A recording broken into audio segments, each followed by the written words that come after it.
Welcome to episode 104 of the Search with Candour podcast, recorded on Friday the 26th of March 2021. My name is Mark Williams-Cook, and today we're going to be talking about expectation management. We're going to be joined by a special guest, Billie Geena of the SEO Works, Senior Account Manager, who's going to talk to us about SEO and how we need to be managing client expectations, the problems it can bring up, and some different strategies we can use to make sure everyone is happy. Before we kick off, I'd like to tell you this episode of Search with Candour is sponsored by Sitebulb. Sitebulb, if you haven't heard of it, is a desktop-based SEO auditing bit of software for Windows and Mac. It's something I've used for a few years now. We use in the agency a lot, so I absolutely don't mind and love talking about it. I normally go through one different feature each week that I've found particularly helpful, or the new features that they bring out all the time. And I wanted to circle back around to, I think, one of the features that actually made Sitebulb kind of famous, or at least a feature it's famous for, which is the crawl maps that it produces. So these are the crawl maps, crawl radials, these images of like a bird's eye view of your pages and how they link together. I've spoken about them before, and about how they're a really good way to give a visual overview of how your site links together, to see if you've got logical groups of pages, or if you've got endless sort of single path clicks to a page that is of course never going to rank. The one thing I wanted to point out that I think people overlook about these crawl graphs is the coloration of them. So they're not just colored to look pretty, but the most important thing I find on there is, apart from it goes from like a green to a yellow depending on the click depth from the start page, it actually highlights non-indexable pages in red. And I found this hugely interesting. So if you do a crawl of a site, and suddenly you can see like a quarter of it or half of it, or in some cases 80-90% is red, you're actually seeing that you're having all these pages crawled, and for whatever reason they're not indexable. They've probably got a no index tag. Really interesting when you're looking at managing crawl budget, and again, a really effective way to get that overview of your site. Sitebulb has got a free trial, and it's actually an extended trial for Search with Candour listeners. You can get it by going to sitebulb.com/SWC. No credit card or anything required. You can just download it and give it a go. So I suggest you do.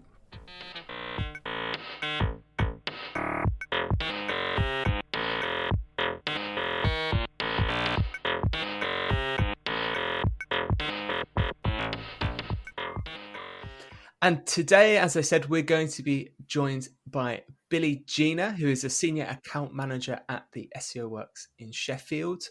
If you haven't heard of her, I actually discovered her through the Women in Tech SEO group. So listeners of the podcast will know we did speak to Arij Abu Ali back in episode 75. If you want to find a link to that, you can find it on our show notes at search.withcandour.co.uk. So if you are a woman and you are working, or you'd like to work in tech SEO, or any SEO actually, it's a really great group. I actually put this tweet out asking if anyone would like to come on the podcast, and really pleased I've now got several guests lined up for you over the next few weeks. But today we are very happy to be joined by Billie. Hello Billie, welcome to the show. Hi, thank you so much for having me.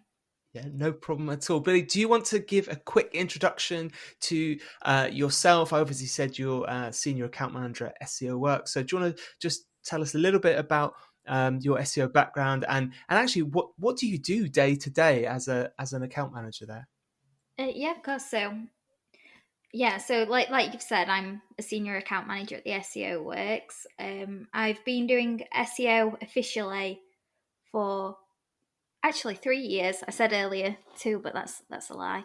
And before that, I was writing content. I was actually writing bereavement notices for a large publication group, so it was a bit weird. That's super niche. Yeah, really niche. And I did that for 2 years.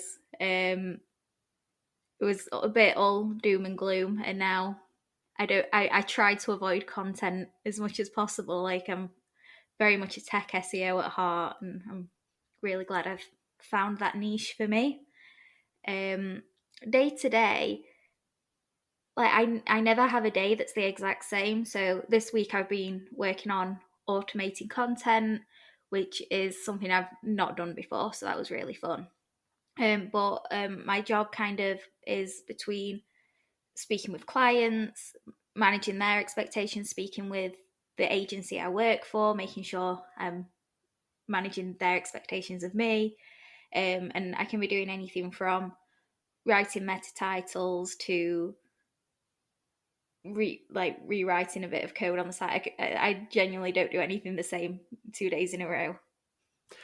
We're going to talk a little bit more about managing expectations in a while, and I think it's really interesting. Already, the point you've brought up, especially for people working in agencies, you're in the middle of a tug of war between client expectations for what they want, and obviously the agency expectations for what you need to do as well. So we'll touch on that. Can you tell me a little bit more? I didn't know this. I know you had a background before as a copywriter, and my observation is generally people have gone into SEO with on the trajectory of their background. So for instance, my background was always kind of tech stuff. I was interested in programming.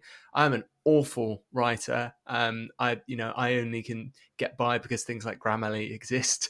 And so naturally that was my trajectory into SEO. I was like, oh, hey, tech stuff.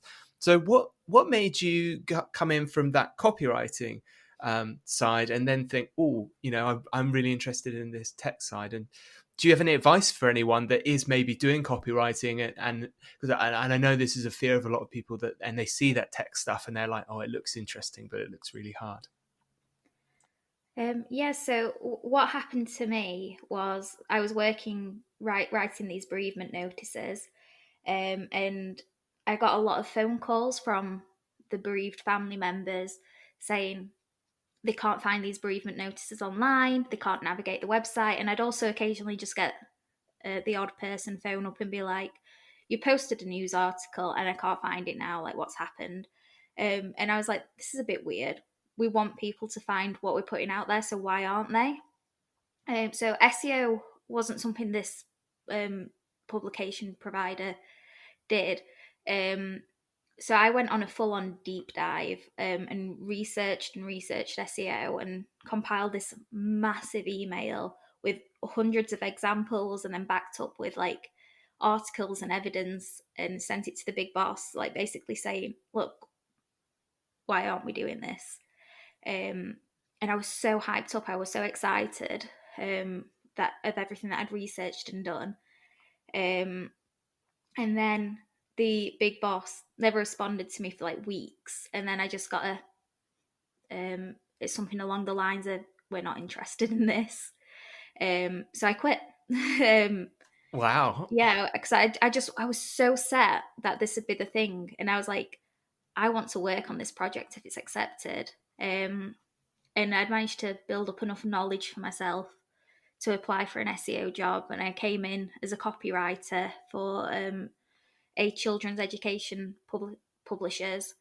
Within 6 months, I kind of went into an SEO training role there and trained up new team members and various writers across the company on how to do SEO. And then I went into an agency and kind of fell into technical. I think I'm very, the way SEO is, and there's a lot of logic to it, it's kind of like how my brain works. So it just like made sense for me to keep researching and then I'm so excited about working smarter and not harder. So automation and things like that are things that I'm really into at the minute. I guess my advice is, though, if you're not happy with what you're doing at the moment, if you're in a role where you get time to research and study up and develop yourself, do it, and then find what you're interested in and don't give up on that. And I know in the current climate you can't just quit your job, but do everything you can to position yourself to how you want to be, and don't be afraid of technical stuff. It's scary to start with, but in 6 months' time, it'll not scare you. You'll be scared of something else. And then you can keep progressing. I think I think it's really good advice, and a lot of people have said the same in terms of finding time, maybe even to just set up your own little sites to practice on. I really like that you won't be scared of it, but you'll be scared of something else. I think that's a good barometer that you're pushing yourself and learning, because everything seems difficult to begin with, I guess. So let's talk about managing expectations. I guess the first most obvious question to ask is why is managing expectations important, particularly for SEO? I find a lot of clients, or just people that I speak to that are business owners, go into the mindset of we'll start doing SEO and we'll rank number one for everything, and we'll do that instantly just by adding keywords. Um, and not so much for clients, but when my friends who are business owners say that, I'm like, what the hell are you on about? That is not how it works. It's like, yes, there's a potential you can do that, but there's so much more to it.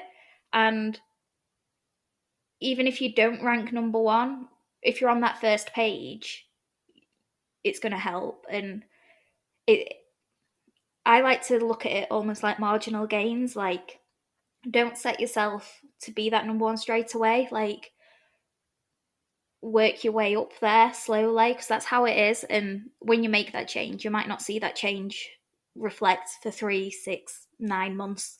Like, hopefully not 9 months, but I have seen occasions where it's taken like that long. And it gives them more time to plan their resources by setting their expectations, so they know what their budget can be for SEO, and they know what their team's capacity is if they're going to be helping with that. And another big thing is as well setting expectations. A client will start looking for an SEO agency after doing their own research, so they'll think they have this vast knowledge, and it's kind of like, yes, that's great that you're researching this. Let's make sure you understand everything properly, so then you know what to expect from us, and we know what we then can know what we're saying to you isn't going to have you shooting for the stars. So I think that's quite interesting about clients getting their own knowledge. I spoke about this on a previous podcast with a chap called Daniel Foley Carter, and we talked about clients that saying about having a little knowledge is dangerous. So Google themselves have a page up about choosing an SEO, and they say, nobody can guarantee number one rankings. Nobody has a special relationship with us. And as we all know, we are kind of at the mercy of Google updates. So yes, although if we follow the guidelines, these updates should help us, I've certainly seen, I'm sure you have, what I guess we can call collateral damage, which is people that are doing the right thing, and just because they're unlucky, they might get absolutely smashed in an update. So how can anyone reasonably set expectations in this kind of environment where competitors are doing stuff, Google's changing things? Like, how do we communicate that to clients? Because it sometimes feels like a bit of a cop out.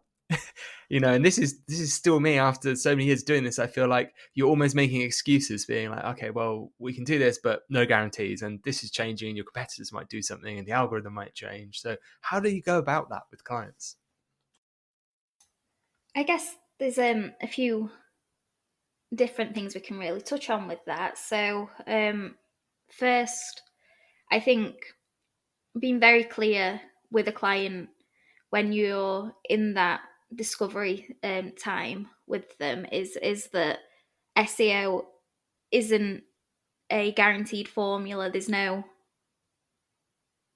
like sheet that I can't say that cheat sheet that'll tell you how to rank number one for everything. Like you've said, no one's got that in with Google. I think letting a client know there's a lot of aspects to SEO, that the technical aspects and backlinks are also part of that. So technical is probably the biggest thing for me at the moment, because as everyone in the SEO community knows, there's the big algorithm update coming in May, and there's so much fear mongering about that going around.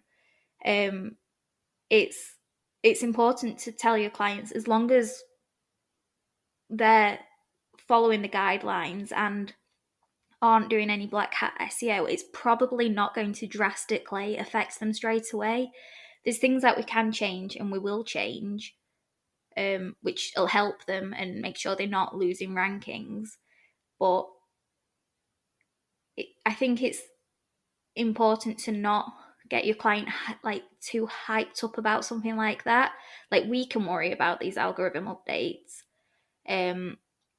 but just make it clear that yes, something big is changing, but it's not the end of the world. And I'm sure I read the other day, I can't remember if it was John Mueller or Barry Schwartz that tweeted it, but it was something along the lines of, yes, there's an update coming, but it's not going to be rolled out straight away. It's like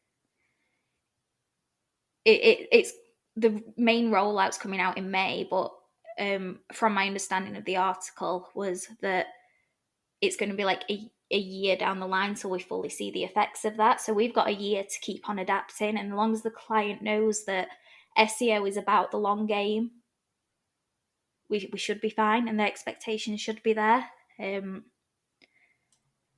Yeah, so this is all to do with the core web vitals, right? In May becoming part of the algorithm. Yeah, I think I know what you're talking about there. I think I saw Martin Split talking about this as well, and saying how it will be a small ranking factor to begin with, and they may adjust that over time. And the basics here is that the good content that matches intent is always going to trump, yes, your page loaded quarter of a second faster than someone else's. Of course, logically, as it would, I would quite happily wait an extra 0.2 of a second if the content's a lot better. But yeah, you're right. I've seen a lot of let's say varying opinions about how much of an impact it's going to be. And certainly we put out a short video, and we did an article for someone else the other week, essentially saying, look, don't worry about it. As long as your speed is fair at the moment, I can't see it having a catastrophic impact. And I think that's from Google's point of view as well. They don't want to put something into an algorithm and then completely mix up all their search results, because that's probably going to be bad for them. I think the slowly approach is helpful for them as well. So here's the pinch point for me, right? So as responsible practitioners of SEO, as agencies, as freelancers, whoever we are, we know all these things are in play, and we've got a fair understanding of how they're going to impact clients. So like you say, we go to clients and we don't overhype what we can achieve. We let them know it's a long-term game. It's a marathon, not a sprint. Pull out all the anecdotes to try and explain that. And then, of course, there's going to be that company that says, we'll get you these results in 3 months. How do we compete? How do freelancers, how do agencies, how do client managers, how do we compete talking to clients when they're having these promises made to them? I'm in a very unusual, lucky position with this one. The agency I work for will just, if someone comes back to them and says that, they'll be like, well, here's the reasoning why that's untrue. But if that's something that is a big selling point to you, go for it.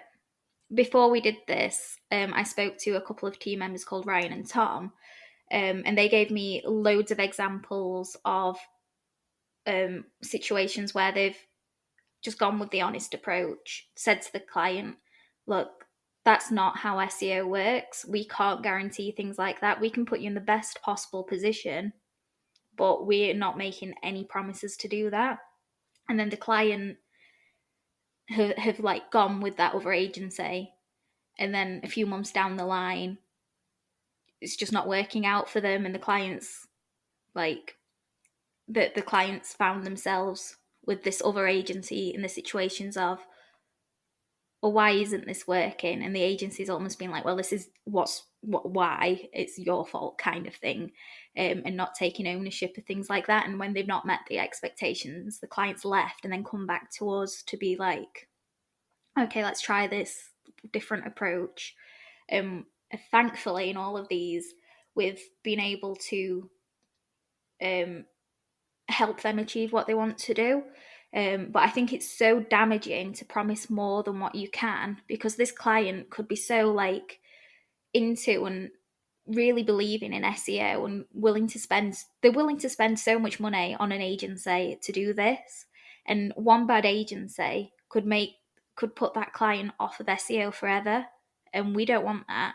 So what's the point in lying? Because you're not just damaging your company's reputation by overpromising, you're damaging SEO as a reputation.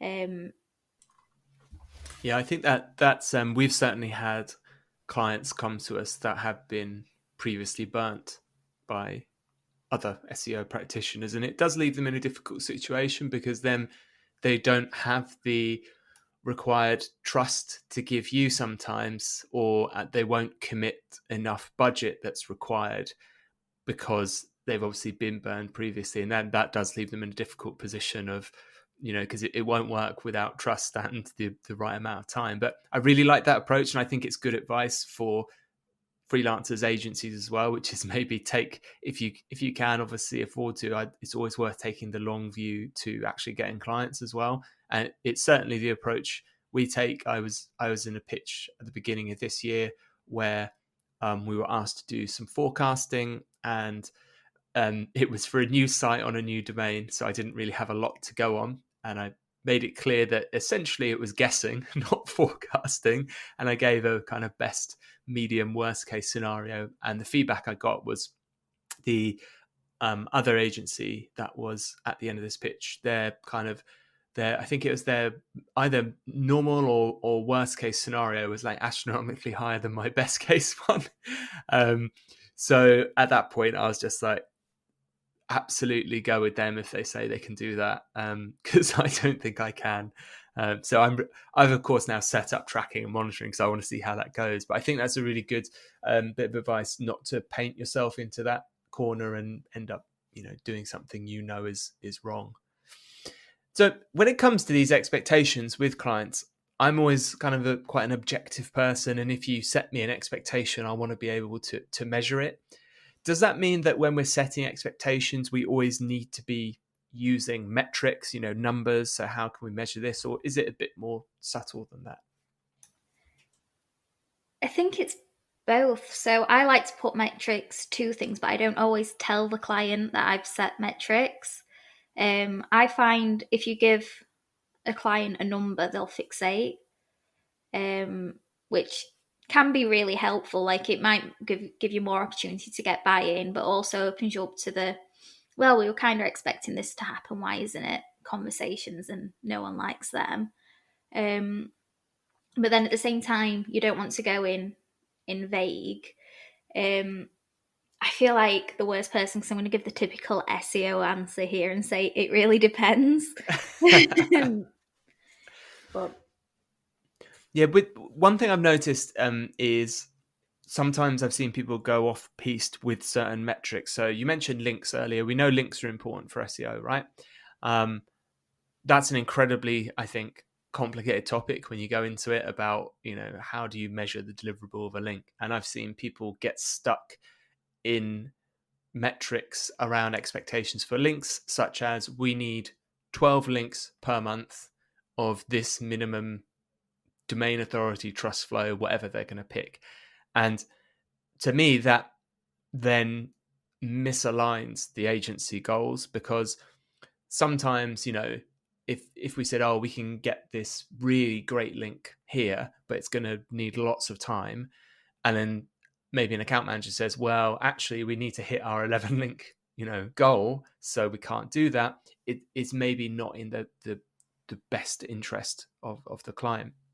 So in terms of that, do you have any examples of what you think are good metrics for SEO campaigns for maybe the short term or long term? And is there a difference between short term metrics and long term metrics you might use?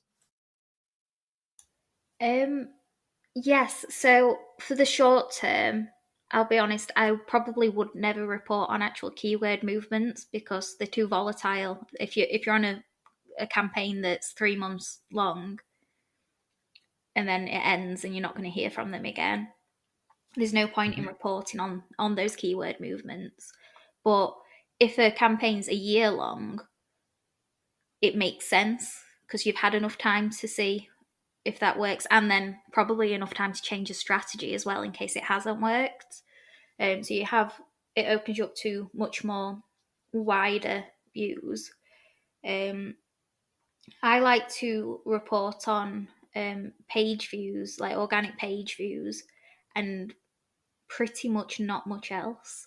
I think there's issues with a lot of other metrics. So, like bounce rate can be a big one for some people. But literally just yesterday, I was helping a colleague out because their bounce rate was at 14%. And it was like, I don't know if I trust that. That seems a bit too good to be true, kind of Yeah, thing. right. And it turned out there was a navigation issue that was making it look like people are staying on ages, as well as tag manager issues. Um, so we then had to contact the client and say, look, what we're reporting on here, it's too good to be true. We don't trust what we're saying, and this is why, and we need to change this. And they was like, why have you told us that you're doing better than you should be? And it's just being honest. Again, you just mentioned DA and backlinks. DA is something I will never mention ever again. I've been burnt once by saying, okay, you've got a DA of this, and your competitor has got a DA that's 20 points higher than yours. So they're going to outrank you. This was back in my early days. And then for 6 months, they was obsessed with DA and backlinks. And it was like, oh no, they keep making it worse. They keep buying links. And no matter how many links you get, if they're not quality, what's the point in having them? You're just burning yourself here. So that I just personally avoid anything other than top line things. That's really interesting. Yeah. So keeping some useful metrics behind the curtain, if you like. So, I mean, there's a lot of link metrics that we'll use internally because I think they're helpful. And, there's endless discussions in the SEO community about, take DA, for example, how obviously it's not something Google directly uses. They're clear about that, but it can be helpful. But it is certainly dangerous mentioning this to clients, and even sites where I've been mentioned on before, and I noticed I was in an article and they'd linked out to several places, including Moz actually, and they'd linked to one of my sites, and I noticed they'd no followed the link to me, so I emailed them and was just like, hey, thanks for mentioning me, and can I just ask why you singled me out here, and no followed me. And the response was basically, oh, we just no follow any outbound links to sites that don't have a DA above. And I can't remember what it was. It was like just some random DA number. And I carefully replied being like, well, can you just do it? Because that doesn't mean anything. And I didn't get it removed in the end, but I found that really frustrating because again, that's where someone's heard a metric and it's just being applied in the most nonsense, the most nonsense fashion. Um, so recently, there has been, so by I mean recently, I mean the last few days. So I'm not expecting well-formed opinions on this. There's been a lot of discussion around Google's zero-click results. So we had SparkToro published some data from SimilarWeb about how many searches were ending in 0 clicks, and then Google did their own blog post being like, hey, that's not the whole story, people refine searches, and everyone's just arguing with each other at the moment. It seems about 0 clicks. So to pull something meaningful out of that, I think it's fair to say that there are lots more search results nowadays that you don't need to click on to get the answer that you want, right? And my opinion is, and I think we can see that with the data, that there will be more of those types of results as we go into the future for whatever reason, for good or bad. So my question to you is, how do we manage client expectations around this zero click stuff? If they're, we're telling them to write content and we're optimizing it, and then Google's just like showing them as a featured snippet and nobody's clicking on their site. Is this a good thing? Do we tell clients it's a good thing? It's a bad thing? How do we handle that? So this is another one where I'm going to answer it depends, but I've got examples of why it depends for once. So I have a client who are obsessed with featured snippets. Basically, majority of my campaign for them has been trying to just get them people also ask boxes and featured snippets. And since I started on this campaign, I've said to them on a monthly basis, maybe more often than that actually, these are great to have, yes, but people don't really click on them. They get their answers and they're gone. And the client said to me that they understand that and they're happy for that, because they asked their staff members in like a poll what would how would they respond to this. So how they see it is they see the featured snippet and they seem to believe that a user would notice the branding or the website, and then at a later date see it again at another search or come back to that search for more details and be like, okay, these gave me a good answer last time, and click onto that. They have no proof or evidence for that, but their traffic is continually going up and they are continually getting more and more of these featured snippets because that's really what they're focusing on. I think there's a lot of speculation about it, and you can't assume it'll 100% work or 100% won't work for you by having these zero clicks. They're just a good example of it's working okay for them, but they just can't prove it at this moment. I advise all my other clients to not fixate on them, and that if you get them, great. If you don't, it's not end of the world. But these are so intensely fixated, like, so I think that's really interesting how and I've seen a few studies about this, which is how users rely on Google essentially for which brands they vouch for, and by vouch I mean rank.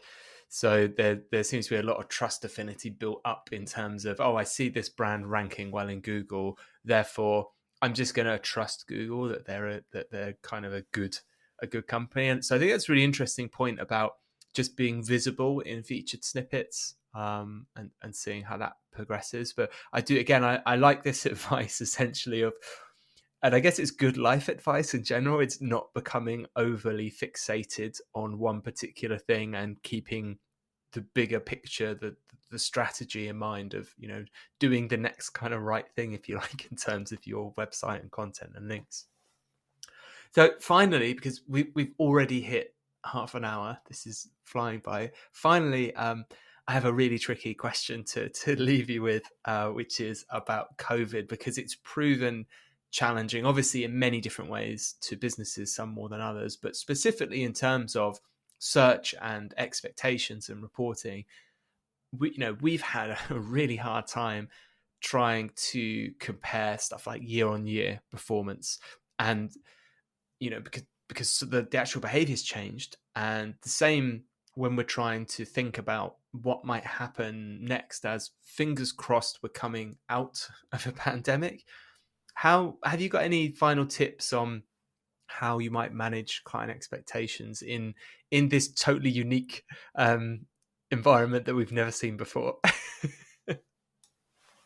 one of the things that I've been saying quite a lot recently, and I know the agency I work for are very adamant on this message as well, is that 2020 was probably an anomaly. That it'll likely never happen again, especially like how it has changed the shifts in websites.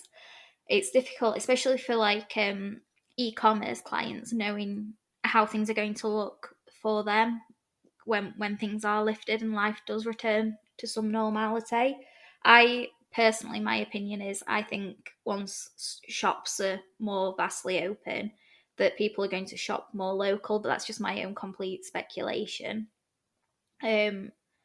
So what I'm saying to clients kind of is, we'll do our best to try and meet the traffic that you had last year or improve on it, because I've had many that have had massive declines. I'm like, once things return to normal, this will be no problem for you. But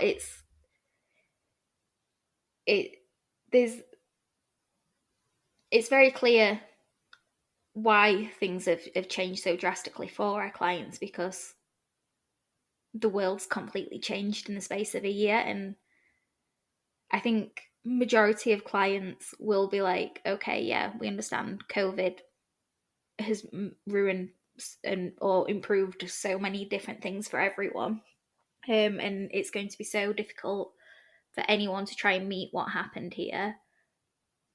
But there's also a few clients. So an example of one of mine is they dealt with that their niche is visiting cinemas, and obviously they've had a massive drop. And weirdly, I thought, okay, that they'll understand that there's nothing I can do here. This is out of my hands. But I had to have a call with them and be like, that they asked me, why have we seen such a decrease in traffic over the last year? I was like, what? Cinemas aren't open, that's why. I would love to have been a fly on the wall in that call. I would have. I wouldn't. It was the worst, but I would have loved to have watched someone else deal with that. But we've got to a point now where they understand that everything's changed and everything's going to change again, and we can't guarantee anything. What's going to happen this September isn't going to be like what happened last September because of COVID, but it might also be completely different to the September before. So it might be a case that we need to bring in, instead of doing year on year, do like year on 2 years ago or 3 years ago, or like if they have that data available, look at everything in a bigger picture than year on year going forward, just until we've had enough time for normality to return.